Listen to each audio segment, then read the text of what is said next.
오늘 하나님께서 주시는 말씀은 마태복음 9장 1절과 2절 말씀입니다. 마태복음 9장 1절과 2절 우리 같이 읽겠습니다. 예수께서 배에 오르사 건너가 본 동네에 이르시니 침상에 누운 중풍병자를 사람들이 데리고 오거늘 예수께서 그들의 믿음을 보시고 중풍병자에게 이르시되 작은 자야 안심하라 내 죄 사함을 받았느니라. 아멘. 오늘은 작은 자야 안심하라 하는 제목으로 말씀을 나누도록 하겠습니다.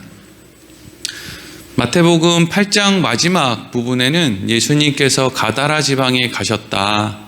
어려운 상황 가운데 폭풍을 뚫고 가다라 지방을 가셨는데 그곳에서 결국 예수님께서 하신 일은 귀신 들린 두 사람의 귀신을 쫓아주시고 그리고 그곳에 있는 사람들로 하여금 배척을 당한 일, 이게 예수님이 가다라 지방에서 하신 전부입니다. 우리가 그런 생각할 수 있잖아요.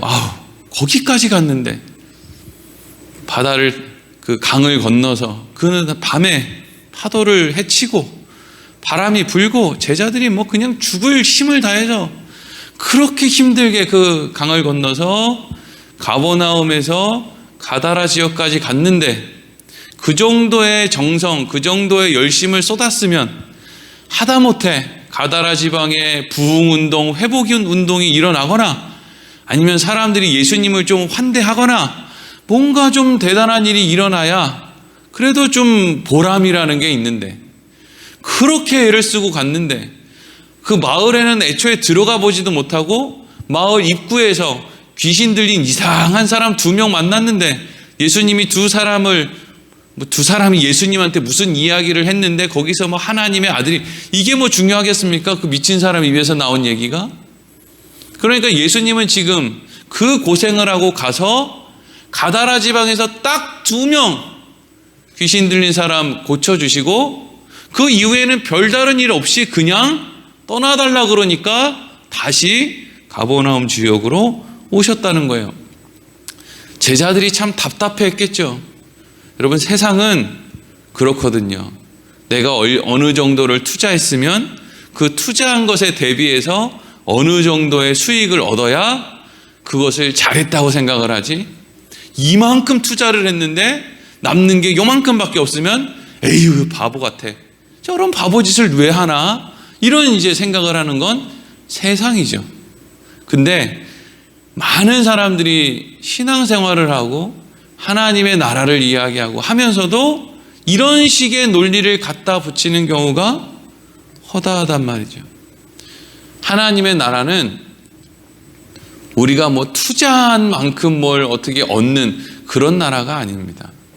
하나님의 나라가 그런 나라가 아니라는 것을 우리는 먼저 알아야 돼요. 교회가 맨날 저 사람한테 투자하면 열매가 있겠다. 저 사람한테 뭔가 공을 들이면 뭔가 있겠다. 그런 곳이 교회가 되면 교회는 그냥 세상 단체가 됩니다. 제일 어리석은 생각 가운데 이런 생각이 있죠. 목사들이 이런 성도들이 교회에 있으면 교회에 도움이 되지. 이런 사람은 교회 헌금도 많이 하고 이런 사람은 목사 말도 잘 듣고 이런 사람들은 젊고. 근데 여러분, 시간이 지나다 보면은요, 그런 논리가 나중에는 본인 자신에게 오죠. 그래서 본인이 제일 그 교회에서는 이제 필요 없는 사람이 되어 가는 거예요. 어떻게 그렇게 돼요? 나이를 먹거든요. 나이를 먹는다고요. 모든 교회의 일들이 그렇게 경제적인 논리에 맞추면요, 목사들도 한 50세 후반에 그냥 은퇴하는 게 제일 나아요. 얼마나 대단히 좋아지겠습니까? 60 넘어가고 70 넘어가는데 뭐가 그렇게 좋아지겠어요? 제일 일하기 좋은 나이가 목사들은 50대, 40대 후반부터 50대, 60대 초반 요 정도지. 근데 그게 다 화살이 어디로 옵니까? 본인이 뿌려놓은 논리 안에서 본인에게 다 화살이 오는 거예요. 자기는 소위 세상 말로 가성비가 정말 떨어지는 사람이 되는 거라고요. 근데 너무나 다행스러운 것은 하나님 나라의 방법, 예수님께서 사역하신 모든 일들은 그렇게 내가 투자한 만큼 얻어지는 세상의 논리랑은 같지 않았다는 거죠. 예수님의 논리는 소외된 사람을 찾아다니는 거였어요. 그럼 예수님은 왜 소외된 사람을 찾아다녔느냐? 그 소외된 사람을 하나님이 예수님께로 보내주신 복 있는 사람이라고 생각했기 때문이죠. 사람은 환경이 어렵지 않으면요, 예수를 믿을 마음이 생기지를 않아요. 그러니까 일단 예수를 믿을 만한 마음은 무엇을 통해서 생기느냐? 상한 심령, 온유한 마음, 막 의에 줄이고 목마른 마음, 이런 마음들이 결국에는 예수님 앞으로 내 힘으로 안 되는구나 라고 하는 나 자신에 대한 어떤 포기, 이런 것들이 예수님께로 가는 거거든요. 근데 예수님은, 성경은 이 모든 마음이 우리가 어려움을 당한다고 꼭 예수님께로 가는 게 아니라 어려움이라는 과정을 하나님의 은혜가 덮었을 때 그걸 들고 예수님께로 간다는 거죠. 그러니까 어려워서만이 아니라 어려운 가운데 하나님의 은혜로 예수님을 찾아온 사람들에게 예수님이 관심이 있는 거예요. 가다라 지방에 있었던 사람들 이야기를 잠깐 하자면, 이 사람들은 예수님의 능력을 봤어요.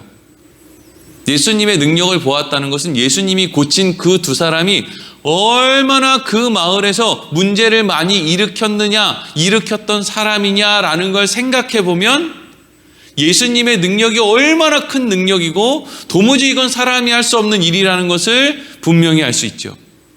이 사람들은 무덤 사이에서 자고 쇠사슬도 그냥 끊고 얼마나 사람들을 많이 괴롭히고, 그냥 그래서 사람들이 겁이 나서 돌아서 돌아다니고 이렇게 했단 말이죠. 근데 그 두 사람을 예수님이 말끔하게 고쳤어요. 근데 그렇게 놀라운 일을 행하신 분을 사람들이 만나러 가려고, 호기심 때문에 만나러 가려고 하다가 어떤 사람이, 근데 그 예수라고 하는 사람이 그 사람들 귀신을 쫓아주는 과정에서 돼지떼가 물에 몰사해서 죽었다라는 이야기를 듣자마자 그 사람들은 호기심이 싹 사라졌어요. 예수님을 만나고자 하는 마음이 싹 사라졌다고요. 돈을 손해볼 수도 있다라는 생각이 마음 가운데 생기니까 아무것도 할 마음이 없어졌어요. 그러니까 그 사람들은 돈 위에서 군림하는 인간이 아니라 돈 아래서 돈의 군림을 받는 인간들이었던 거죠. 세상에 가장 어리석은 일이 뭐예요? 돈을 얻자고 하나님과 멀어지는 거예요. 돈을 얻자고 하나님을 멀어지는 거. 그렇게 어리석은 일이 있습니까? 근데 다 그러고 살아요. 다 그렇게 하고 산다고요. 하나님의 은혜를 받지 않은 사람들은 그냥 또 그리로 가요. 또 하나님 감사합니다 이러고 왔다가 또 그리로 간다고요. 여러분, 돈을 얻자고 가족을 멀리하는 사람이 있어요. 어리석은 사람이죠. 돈을 얻자고 건강을 멀리하는 사람도 있어요. 다 주위에 있는 사람들 아닙니까? 돈을 얻자고 관계를 깨버리는 사람들이 있어요. 아유, 그래도 난 내 돈 지켜야 되니까. 관계 그까짓 거 뭐. 돈을 얻자고 양심을 버리는 사람들이 있어요. 이런 사람들이 소수입니까? 아니면 다수입니까? 우리가 삶을 살다 보면 이런 사람들이 다수예요, 소수예요?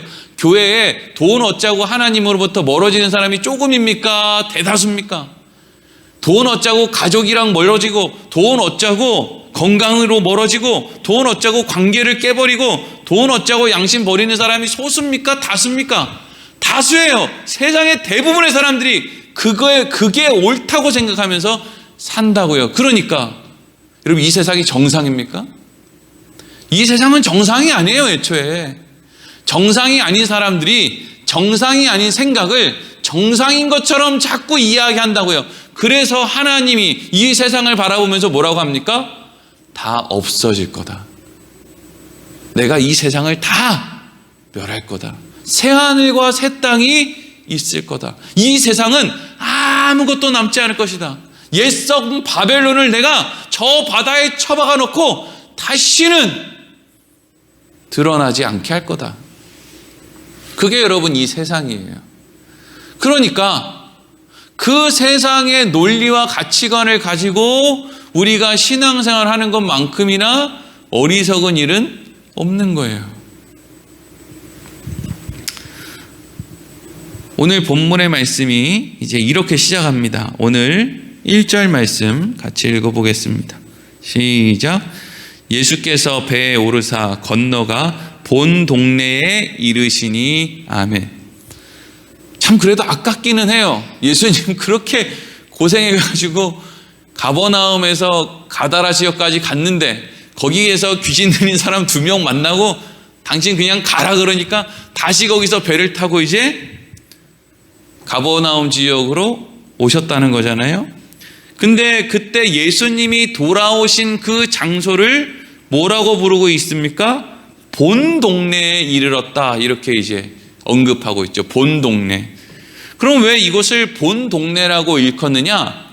예수님이 이 땅에서 3년 약간 넘는 약 3년 6개월 정도의 공생애를 보내시는데 그 기간 동안에 예수님이 주로 사역하셨던 곳이단 말이죠. 그래서 이곳을 본 동네라고 불러요. 그럼 예수님께서는 왜 가버나움을 중심으로 한 이곳에서 사역을 하셨느냐? 우리가 전에 마태복음 4장 13절에서 16절 말씀에 이런 기록이 있는 것을 읽었어요. 제가 읽어볼게요. 나사렛을 떠나 스불론과 납달리 지경 해변에 있는 가버나움에 가서 사시니 이는 선지자 이사야를 통하여 하신 말씀을 이루려 하심이라. 일러스되 스불론 땅과 납달리 땅과 요단강 저편 해변길과 이방의 갈릴리여 흑암에 앉은 백성이 큰 빛을 보았고 사망의 땅과 그늘에 앉은 자들에게 빛이 빛이었도다 하였느니라. 아멘. 그러니까 예수님께서는 애초에 이 땅에 오셔서 사역하시는 그 장소로 유대 땅에서 가장 외지고 소외되어 있는 그 갈릴리 지역을 중심으로 사역하기로 이미 이사야 선지자를 통해서 예언이 되어 있었다, 이렇게 이제 이야기를 하는 거예요. 그래서 예수님께서 다시 본 동네로 돌아오셨다라고 하는 것은 애초에 이사야 선지자의 글을 통해서 예수님께서 이 땅에서 사역하시기로 한 그 갈릴리 지역을 본 동네라고 표현하면서 그곳으로 다시 오셨다 하는 것이죠. 가다라 지방에 가셔서 귀신 들린 사람 2명 달랑 고쳐주고 다시 본 동네로 돌아오신 그 예수님, 그 예수님이나 예수님이 이 땅에 오셔서 유대 땅에 얼마나 많은 지역이 있는데 그 지역 중에서 가장 열악한 지역에서 예수님이 사역을 하시는 장면이나 정말 투자한 시간이나 열심을 대비해서 왜 거기서 그렇게 하고 있는지 참 이해가 안 된다라는 생각을 할 수 있게 하는 대목이죠. 그리고 여러분, 예수님이 제자들 어떤 사람들 불러요? 어부들, 세리, 열심당원, 막 그냥 조금만 안 맞으면 칼 뽑아드는 그런 열심당원들, 막 그냥 그 성격이 막 보통 아닌 사람들, 이런 사람들이 다 예수님 제자예요. 생각해 보면 우리도 여러분, 예수님이 정말 세상 말로 가성비를 따져서 예수님이 투자한 만큼 열매를 뽑기로 생각을 했으면 왜 우리 같은 사람을 예수 믿게 했을까요? 대단한 뉴스에 나오고 이런 사람들이나 예수 믿게 하지. 그러니까 내가 어떻게 하나님의 은혜로 값없이 은혜를 받아서 예수를 믿게 되었는지를 사실 우리는 생각하지 못하고 그 이후에 얼마나 투자를 해서 얼마나 뭘 얻을 것인가 이런 세상적인 논리로 생각하는 경우가 많이 있는데 잘 생각해 보면 그런 논리로 생각하면 나는 하나님이 은혜를 주실 필요가 없는 사람인 거예요. 예수님이 본 동네로 가세요. 예수님이 정말 예수님의 활동의 더 큰 열매가 세상적인 기준의 열매였으면 예수님은 지금 가버나움에 계실 게 아니라 맨날 예루살렘에 있어야죠. 기적을 이런 변두리에서 어렵고 힘든 사람 앞에서 기적을 보이는 게 아니라 아니 헤롯 대왕 앞에서 맨날 기적을 일으키고 빌라도 앞에서 맨날 기적을 일으키고 그러면 더 많은 일을 할 수 있을 것처럼 생각되지 않습니까? 그런데 하나님은 더 많은 일을 못해서 안 하시는 분이 아니란 말이에요. 교회마다 성도들이 꽉꽉 차는 걸 하나님이 못 만들어내서 그렇게 하시는 분이 아니란 말이죠. 하나님의 계획과 뜻이 있기 때문에 하나님의 나라와 하나님의 역사를 하나님이 그렇게 만들어 가시는 것이지, 우리가 생각하기에 하나님 이 교회를 가득 채워주시옵소서, 그 우리가 생각하는 우리의 논리예요. 하나님의 논리는 그거 말고 교회가 해야 될 일이 있잖아. 너희 교회 안에도 소외된 사람 있잖아. 긍휼히 여겨야 되는 사람 있잖아. 누구처럼? 나처럼.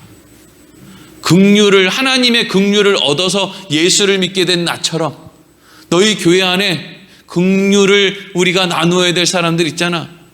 사람 많이 모이면 뭐, 여러분 이게 유혹이에요, 유혹.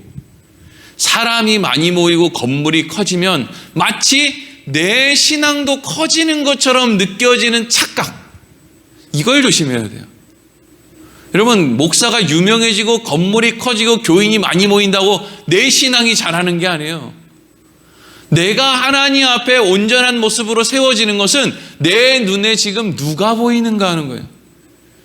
예수님의 눈에는요, 긍휼을 받을 사람들이 보였어요.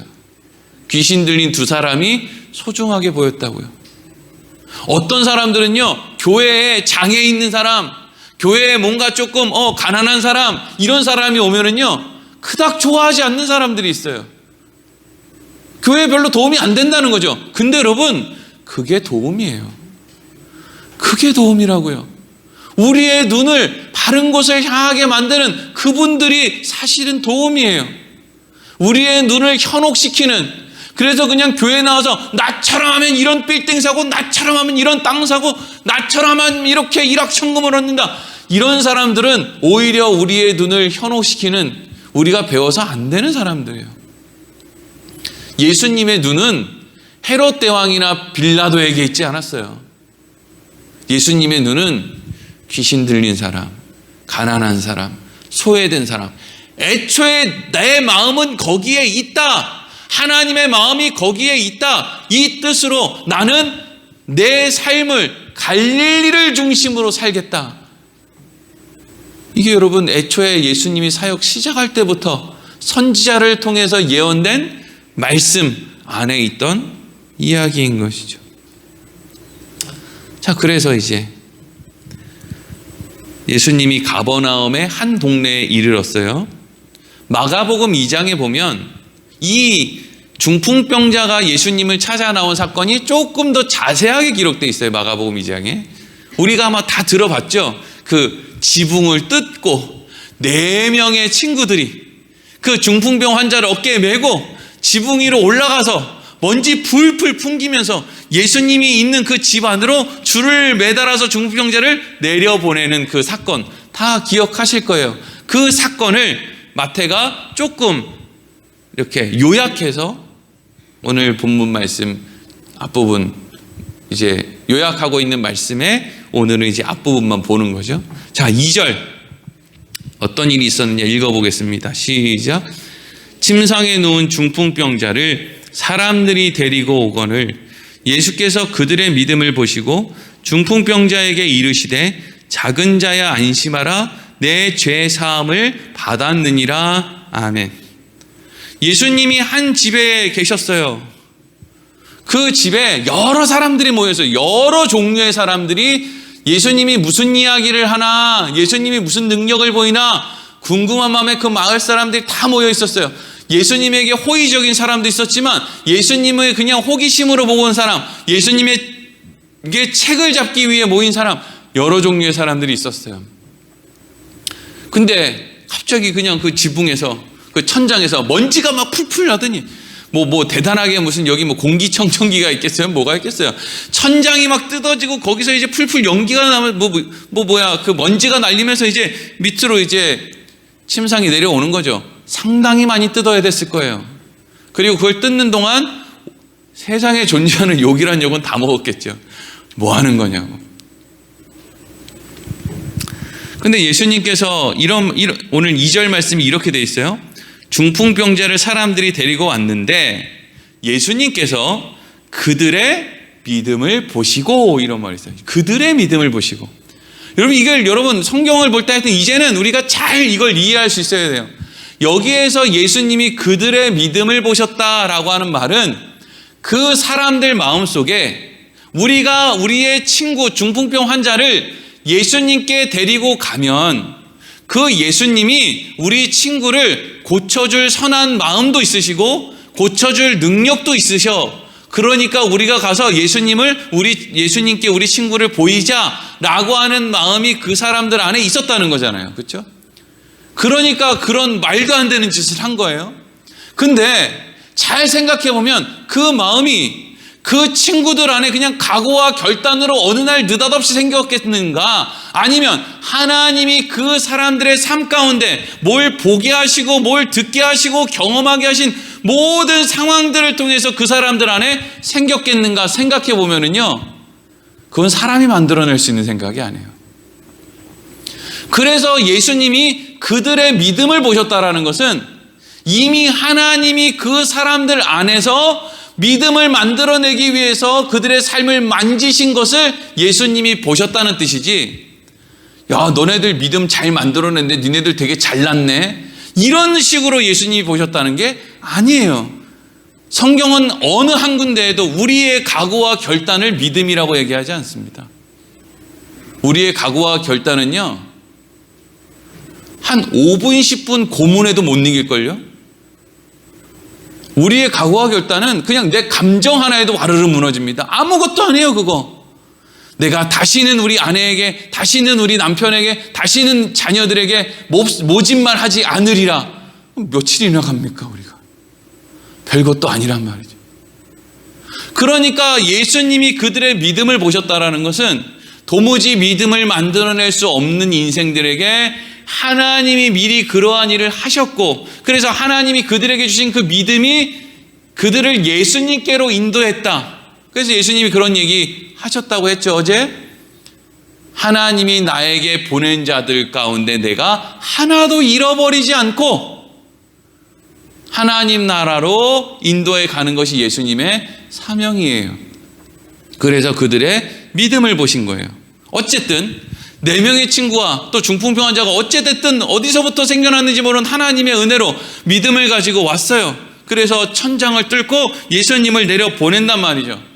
사실 그 내려보낸 4명의 사람, 뭐 몇 명인지 정확하게 그 사람들이 친구인지 뭔지 정확하게 모르겠는데, 어쨌든 이 중풍병 환자가 무거울 것 같고, 그래서 뭔가 이 사람을 메고 오려면 사람이 한 4명 있어야 될 것 같고, 그래서 또 위에서 줄을 매달아서 내리면 또 4명이 이렇게 동시에 줄을 잡고 내려가야 됐고, 뭐 이런 이제 머릿속에 상황이 그려지지 않습니까?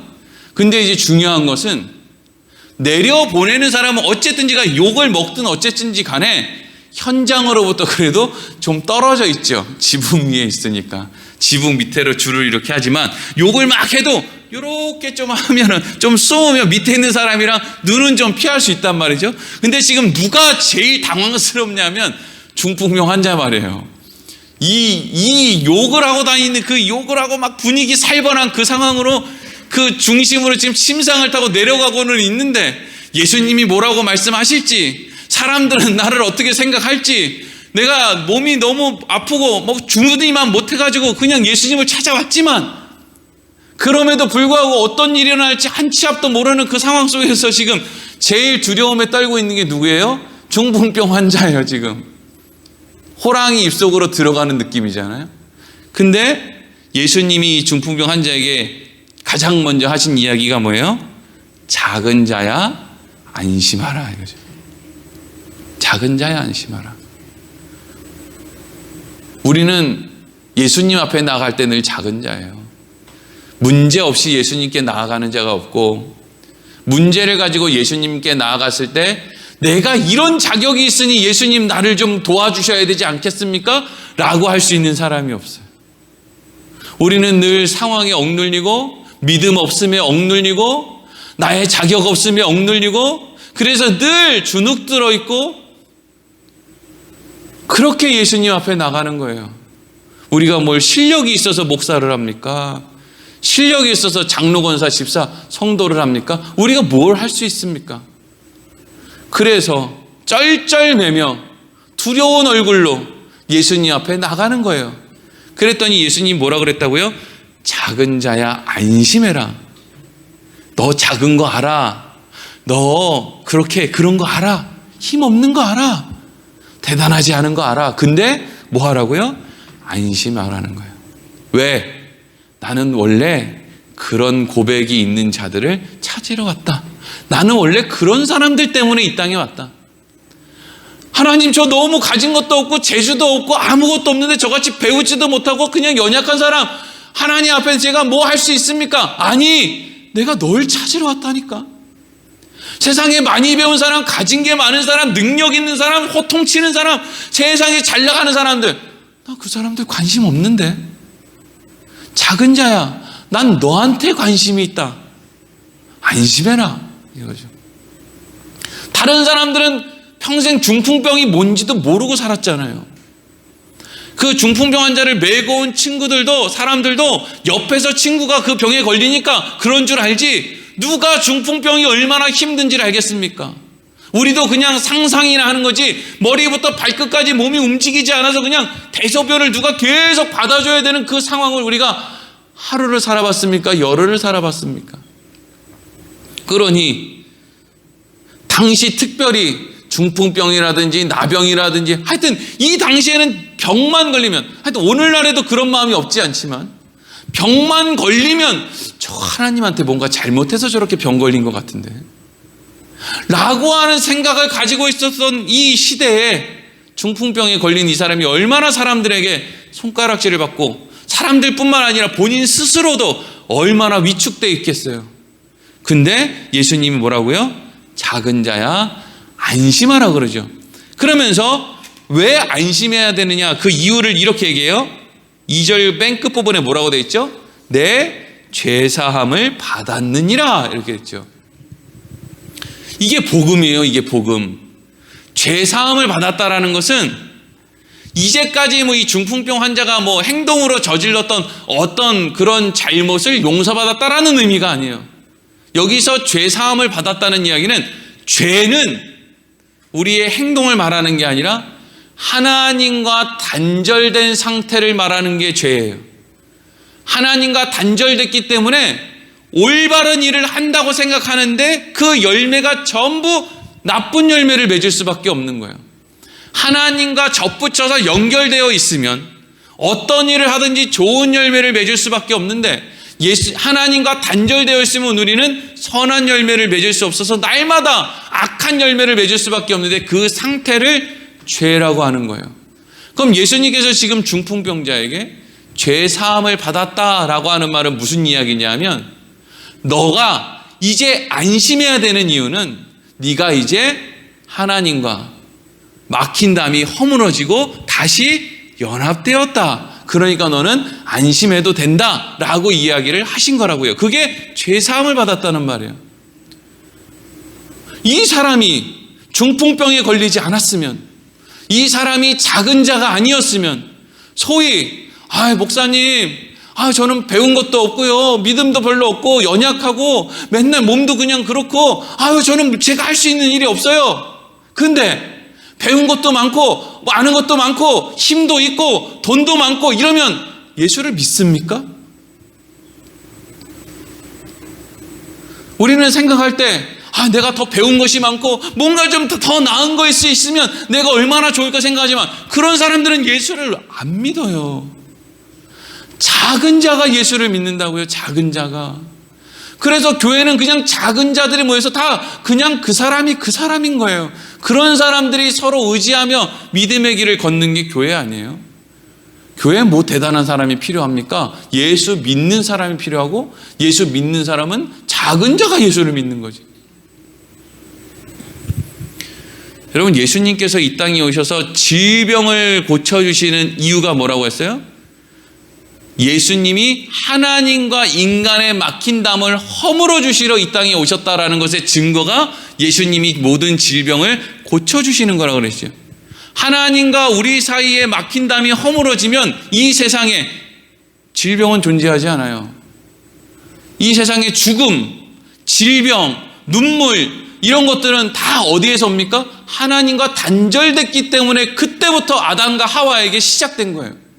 근데 예수님이 그 막힌 담을 허무시면 하나님과 인간이 이제 연합을 하면 어떤 일이 일어납니까? 거기가 천국이죠. 그거 하러 예수님이 오셨다는 거예요. 그래서 그걸 설명해 주시기 위해서 병자를 고친 거지. 병자 고치면 뭐합니까? 여러분 기도해가지고 하나님이 여러분 병 고쳐주면 뭐가 달라집니까? 내 습관 하나가 달라집니까? 내 말투가 달라집니까? 내 믿음이 너무 좋아져가지고 막 이웃사랑과 하나님 사랑을 막 실천하면서 막 몸 얼굴에서 거룩함이 뚝뚝 묻어나옵니까? 아니에요. 그러지 않더라고요. 병 고치는 것의 의미는 큰 의미가 없어요. 예수님이 왜 이 땅에 오셔서 병을 고치셨는지, 예수님이 무엇을 하려고 이 땅에 오셨는지, 그게 중요한 것이죠. 예수님께서 이제 다음 시간에 이어서 말씀을 나누겠지만, 예수님께서 이 병자의 중풍병 환자의 병을 고쳐주세요. 근데 사람들은 이것을 또 못마땅하게 생각해요. 왜 못마땅하게 생각하느냐? 예수님을 못 믿었기 때문이에요. 예수님을 못 믿는 사람은요, 세상의 가치와 잣대를 가지고 자꾸 교회에 대는 거예요. 너네는 얼마를 투자해서 얼마를 남겼냐, 이리로 가는 거죠. 근데 하나님이 생각하는 얼마를 투자해서 얼마를 남겼냐의 가치는요, 예수 그리스도를 투자해서 나 같은 모지리를 구원한 게, 이게 여러분 하나님의 방법이고 하나님의 가치예요. 무슨 말을 할 수 있습니까? 우리가 예수를 투자해서 나를 얻었다니까요? 하나님 생각이 있으신 거예요? 이런 말이 여기까지 올라와요. 그렇죠? 예수 그리스도를 투자해서 나를 살리다니. 그래서 예수를 믿는 사람, 하나님을 알게 된 사람, 성령 받은 사람만이 그 일들을 이해하게 되는 거예요. 그렇구나. 그래서 우리가 하나님의 은혜를 이야기하는구나. 아직 하나님을 모르는 사람, 예수님을 모르는 사람, 성령이 그것을 알게 해주지 않는 사람들은 늘 교회에서 5만 원 선교했으면 교인 10명은 끌어 모아야지. 교회에서 10만 원 선교했으면 한 50명은 끌어 모아야지. 이런 생각을 하는 사람들이 있다고요. 그게 됩니까? 예수를 투자해서 나 하나 얻었는데. 여러분, 우리의 눈이 성경을 볼 때마다 예수님은 그때 어떻게 하셨는가, 이걸 우리가 볼 수 있어야 돼요. 왜냐하면 예수님은 말씀 그 자체이기 때문이죠. 기도하겠습니다.